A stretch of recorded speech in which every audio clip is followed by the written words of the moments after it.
So our next guest, you all know, he first represented us in a country of origin labeling case that we litigated with the Federal District Court System of Washington.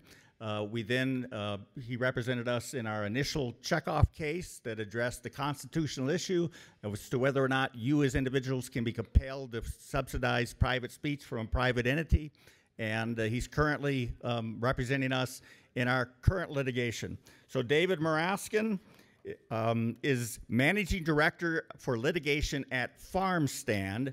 He oversees the docket of consumer, worker, farmer, environmental, and constitutional claims taking on industrial animal agriculture's abusive practices. He previously worked at public justice, where we first and in private practice, and he is clerk for Judge James Dennis of the United States Court of Appeals for the Fifth Circuit, and he currently teaches agriculture and environmental law at George Washington University Law School. David Muraskin, please come to the podium. And he previously taught at Georgetown and Vermont Law Schools. So welcome, David Muraskin. Hey.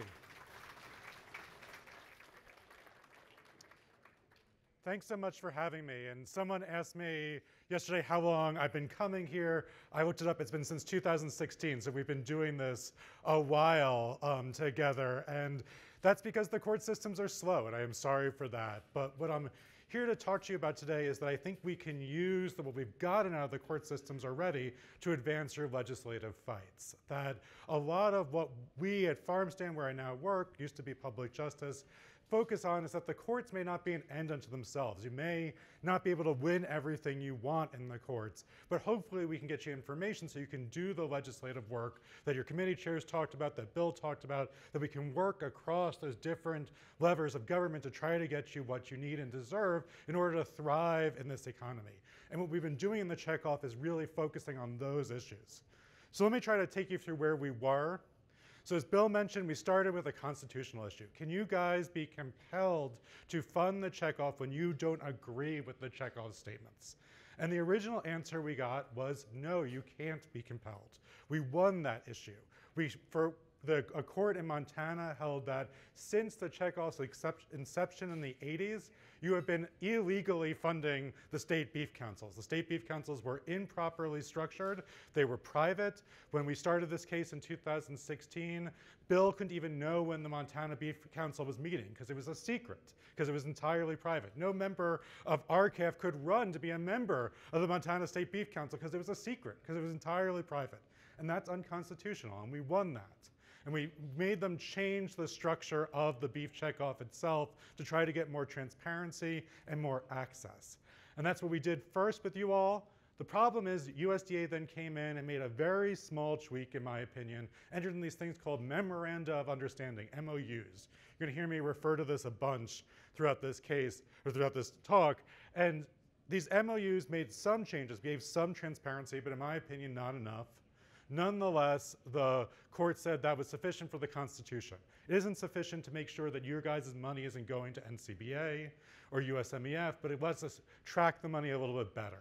And so because we don't think the money should be going to NCBA, because the money should not be going to the United States Meat Export Federation, we continued to sue. We sued over the MOUs themselves.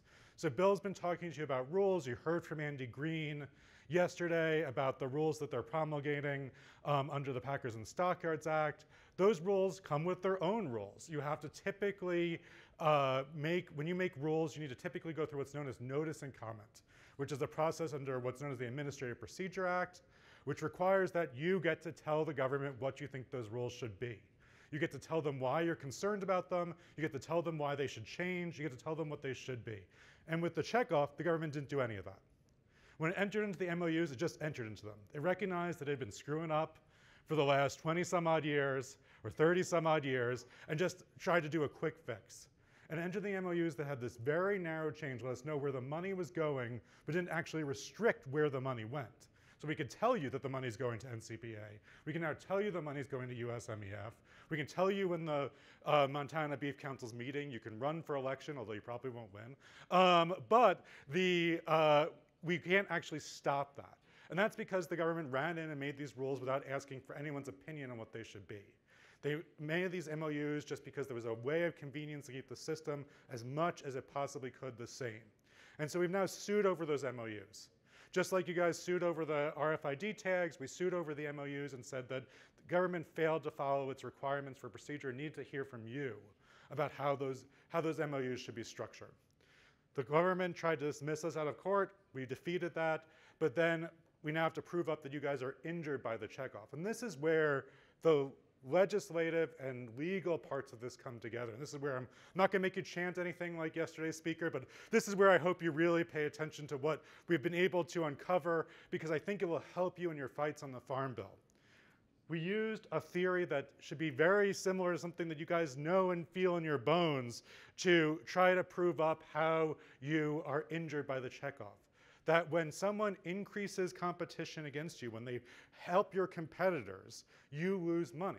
And when you lose money, that harms your business, it harms your livelihood. This is something called competitive injury standing. The courts recognize it because it's so logical, and it is what you guys have been saying for years about the checkoff. But we then had to prove this up. We had to prove that through the checkoff, they were helping your competitors and they were not benefiting you. And how do we do that? We commissioned a study by a professor at San Diego State University. He's an expert in marketing. He's also an expert in consumer psychology. How, when you look at ads like beef, it's what's for dinner, what do you take away from that? What do you think when you see just a slab of meat on the table with nothing else around it, which is what a typical beef, it's what's for dinner ad is? What do you understand as a purchaser who doesn't know a lot about how animals are raised, does not know a lot about agriculture, about what you should then do? He did a 1,000-person study across the entire United States and then in 5 states that we're focused on in particular for misadministration of the checkoff. And this is what, oh, sorry, jumped ahead.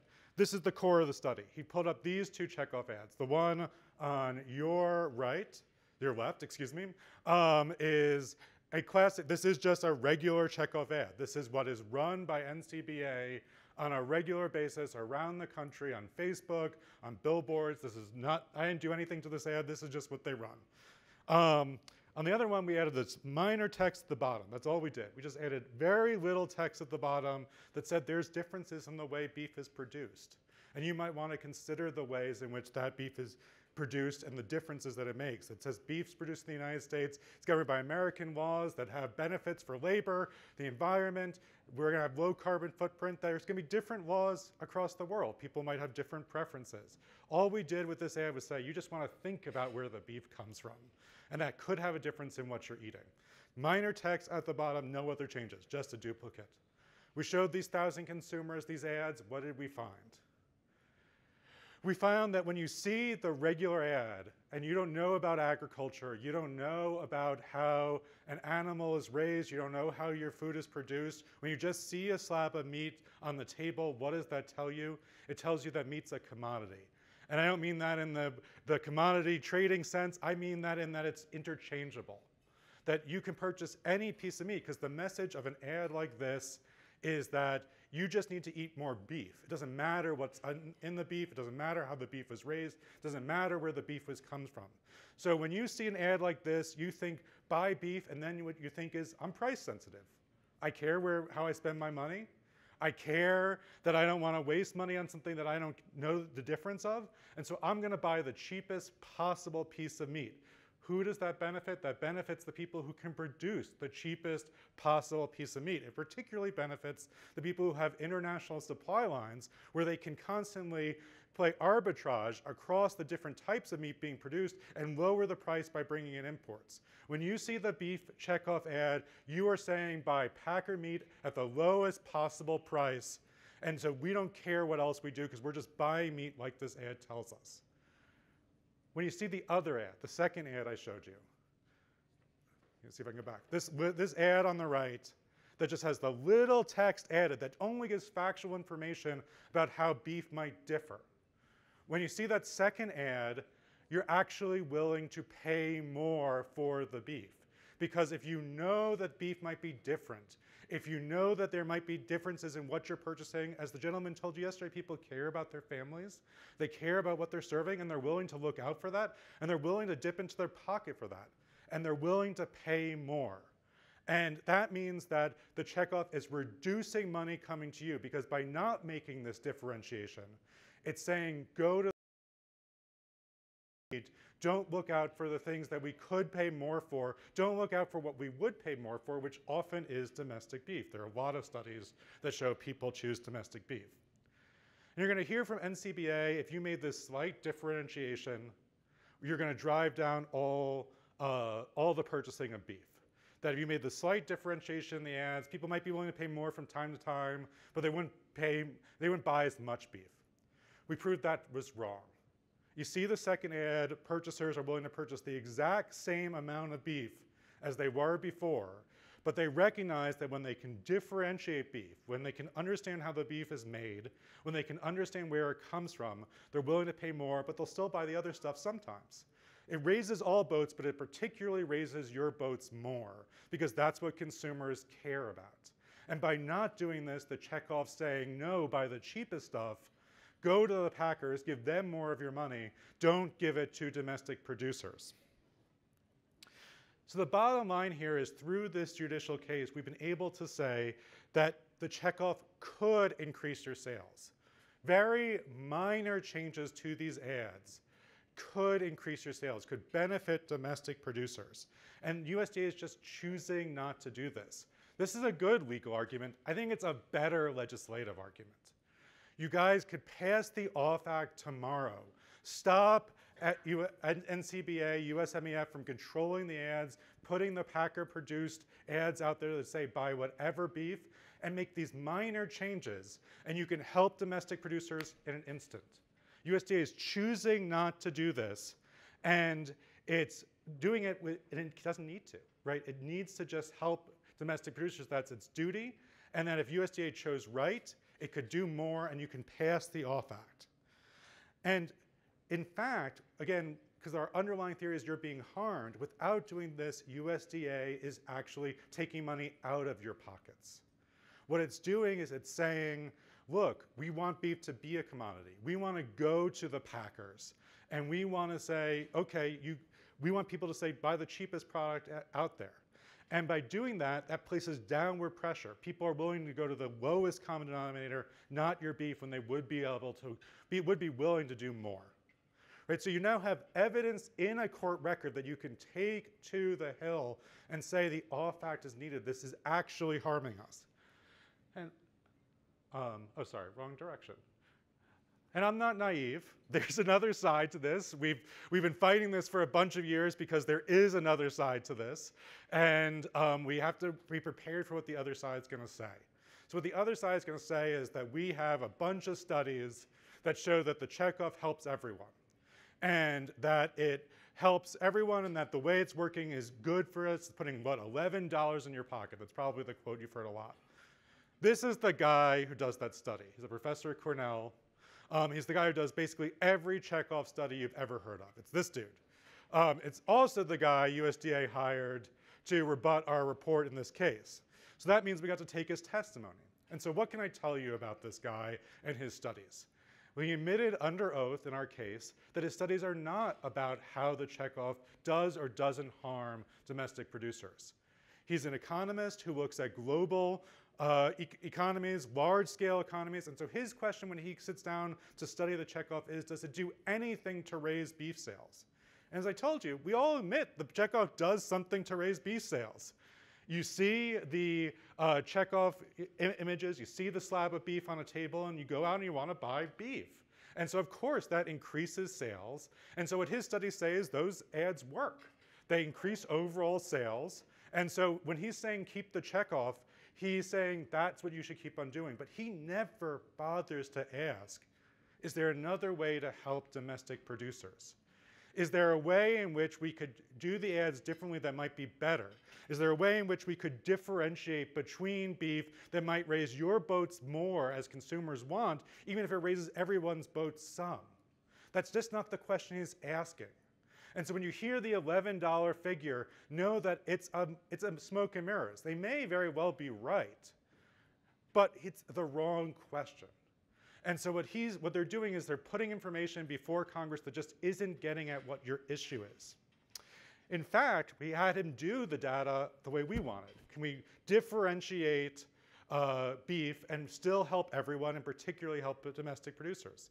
His answer, the USDA guy's answer, the answer that you constantly hear about from the other side is yes. When he does the data that isn't asking his broad question, but asking the question that you guys care about, he comes to the exact same result that we do.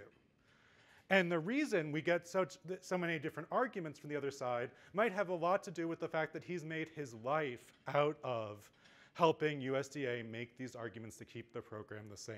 His entire research agenda, his personal finances are tied up with the arguments he's making on the other side. And so there's a good reason to discount those studies, not just because he's asking the wrong question, and not just because he might have a little bit of bias, but also because he told us he gets the same answer as we do when we ask the right question. And so there's more to do in this case. We're going to keep on fighting. We're going to try to get a win on how it harms you in the courts. We're going to try to get these rules overturned. But as you've heard over and over again, what I hope you do is take this information and use these facts to go to Congress and lobby over the Farm Bill, because there's so many opportunities for you all to reinstate cool and differentiate your beef, to take on the OFF Act and change how the checkoff is administered. And so my hope is that we can help you with that, and we can use the legal system to promote your agenda more quickly through the legislative system.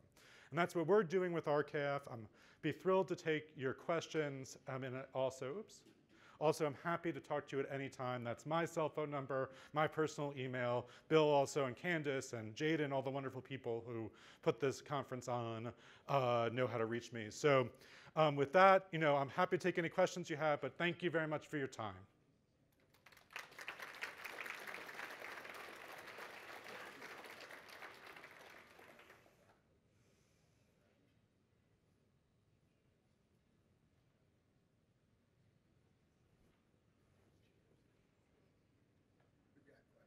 Cool, I cannot see a thing with these lights, so I have no idea whether there are questions out there.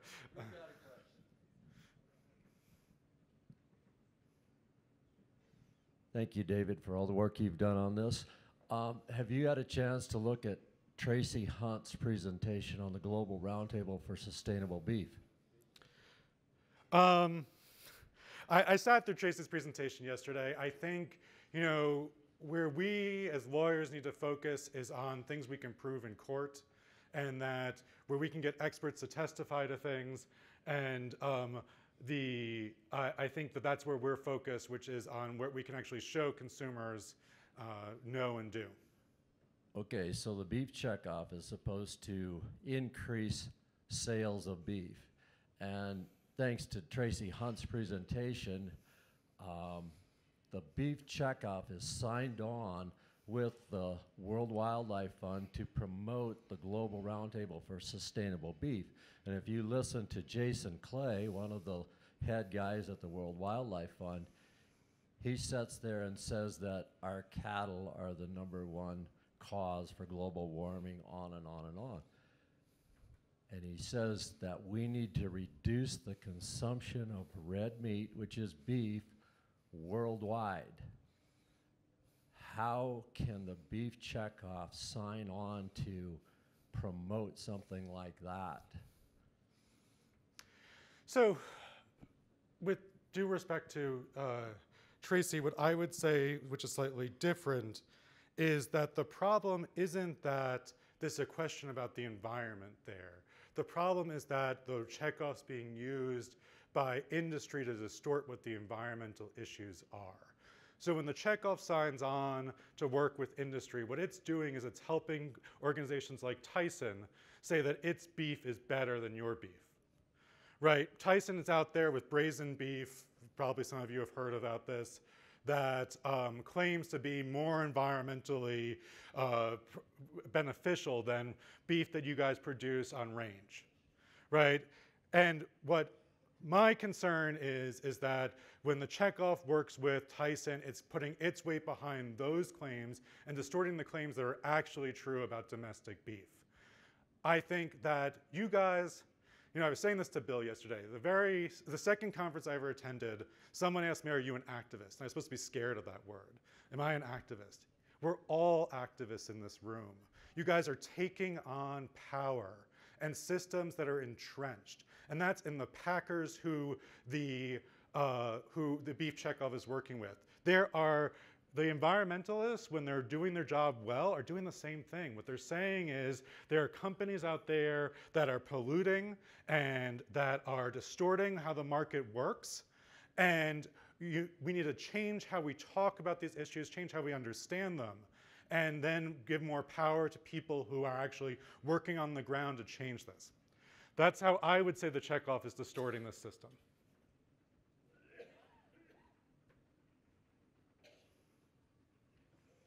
I had one here.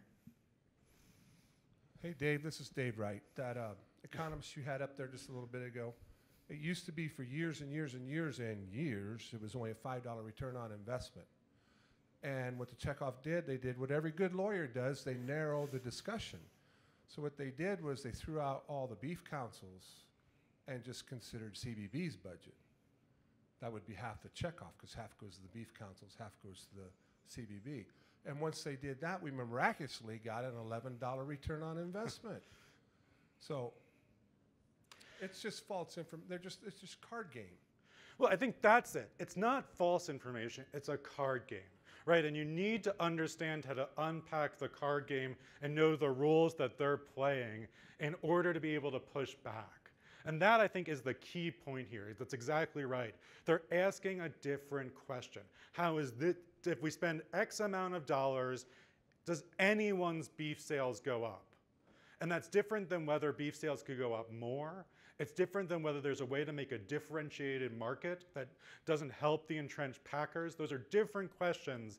And when you get down to that nitty-gritty, that's what I think is the question you need to be emphasizing. This is a card game, a shell game, and it's not the question that matters to you or to the public, right? Because again, the public, and when they know enough, care about your beef and want to purchase it.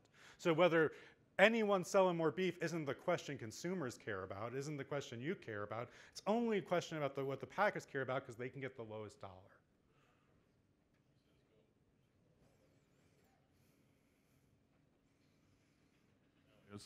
No, it's not.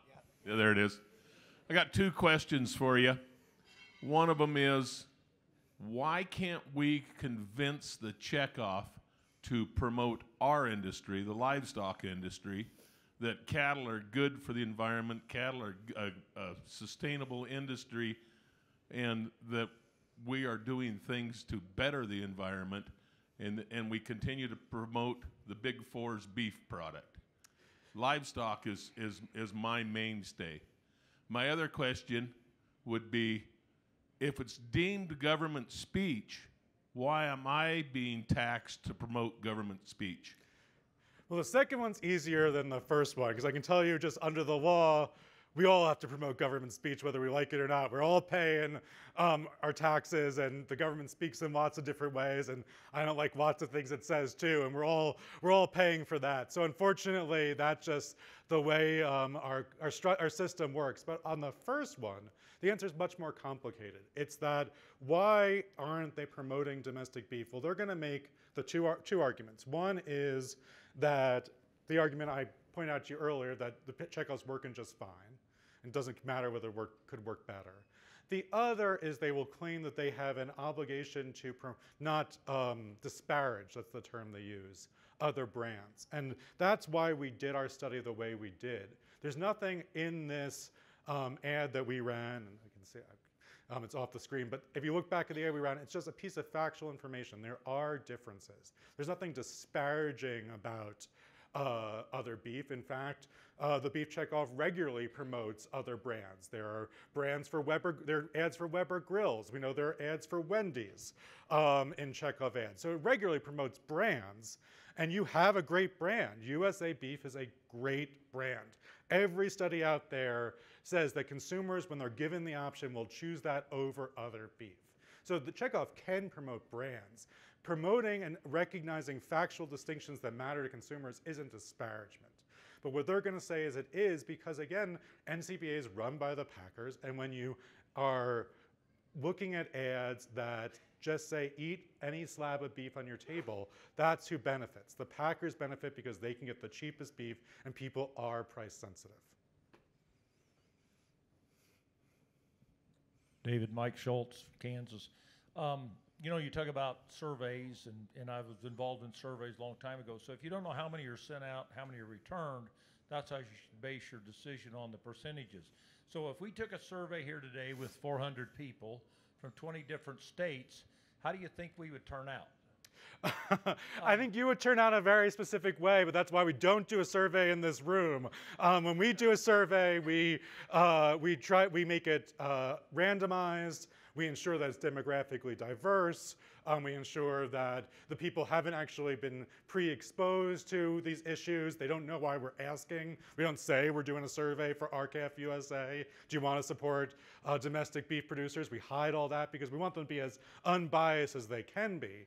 And the answer is, when they're unbiased, they still come out your way. You don't need to take the survey in this room. You don't need to distort your sample that way. Whenever you do a sample of domestic producers, or sorry, domestic consumers, it comes out in your favor. Okay, so my point on part of the Checkoff deal has been in 514, they came out with a deal discrediting our work for the OFF Act. And it says in the act and order, the very first paragraph, and I use this for my friend Dave right here, it says the money can be used for the promotion to improve and maintain and develop markets for cattle, beef, and product. And I have never seen a cattle ad in my 63 years, or research or promotion. Where do we go? I mean, you know, the DC deal, what I have problems with, David, and I tell everybody, I've told a few people that, when I was there this year doing the 407 meetings, one guy said to me, you want a friend in DC? Get a dog. Well, I have a very nice dog too, but no, I think the Checkoff has a function right now. Its function is to try to increase overall beef sales, and that helps the people who are selling the most beef and can get it the cheapest, right? And if you understand how it's working, you then understand why we need to dismantle it, because that wasn't what it was set up to do. As Mike's pointing out, it was set up to be a promotion of the domestic cattle industry. And right, that's why I think the arguments that we have in this study are so powerful, because right, if you go to a congressperson and say, do you know the system isn't helping domestic producers like it was supposed to? They want to help you. And so I think this is exactly right. And the reason it's been distorted in this way is because of what its goal is right now, which is just sell more beef no matter where it comes from, no matter who produces it. Just get more dollars into the system, which means it goes to the biggest players who can sell the cheapest. Hello. I'm clear over here. Oh, in great. The middle. My name is Penny Vance, and I'm a community organizer for beef organization in Wyoming. And of course, one of our main tasks is to influence our lawmakers.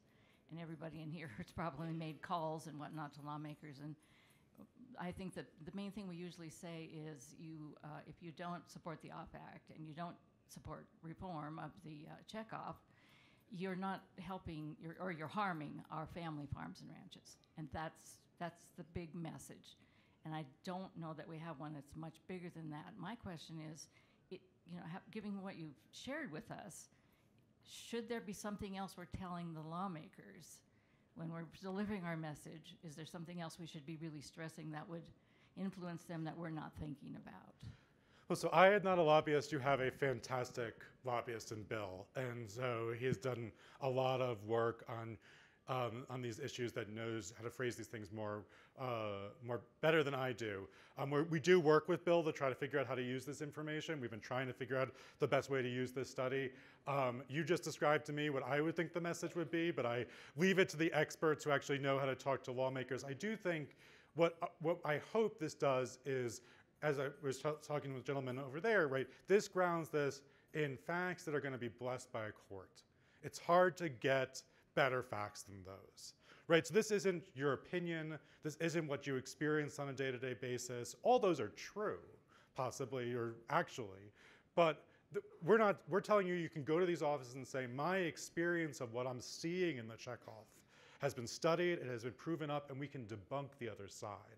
And at that point, I think it's harder for the other side to come in and say, these people just don't know what they're talking about. Their message may sound good, but they don't have the facts. And that's where I think you win the argument. But again, you have a great set of lobbyists here. And I am not that person. I'm here to help you in the courts, not to be your mouthpiece on the Hill, because I am not good at that. So I encourage you to talk to them.